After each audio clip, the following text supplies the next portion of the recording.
Senate President Cheese Escudero sa impeachment ni Vice President Sara Duterte, posibleng mahinto kung maglalabas ng Temporary Restraining Order, TRO, ang Korte Suprema. Bago tayo magpatuloy, kung hindi ka pa nakasubscribe sa ating channel, mag-subscribe na para sa ating future update sa ginawang interview ni Senate President Cheese Escudero sa DZRH Radio. Sinabi ni Escudero na tuloy na ang impeachment procedure na gagawin kay VP Sara sa lalong madaling panahon. Matatandaan natin na sa Hulyo 1 na masisimulan ang impeachment na ikinabahala naman ng ibang mambabatas dahil raw baka mailagay sa panganib ang buhay ng mga testigo kung sa Hulyo pa sisimulan ang impeachment.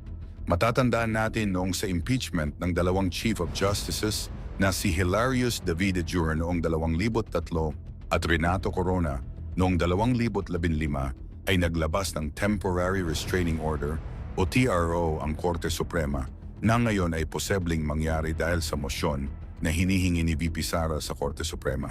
Samantala sinabi naman ni Escudero na kapag naglabas ng TRO ang Korte Suprema ay mapipilitan silang kanselahin ang impeachment process na gagawin kay VP Sara. Ibig sabihin, posible pa itong maantala hanggang kung sakaling maglalabas nga ng TRO ang Korte.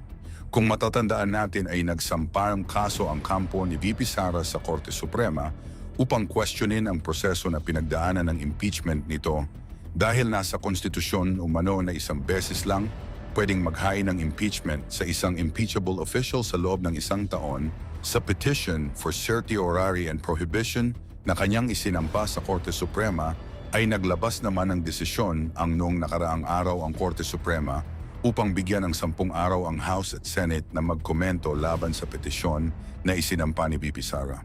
Ngayon marami naman sa ating kababayan ang nagsabi na tutol sila sa impeachment kay VP Sara. Unahin raw muna ng pamahalaan ang pagmahal ng mga bilihin at kakulangan sa trabaho na siyang pangunahing problema ng ating bansa kaysa pagpapatalsik sa pangalawang pangulo ng bansa.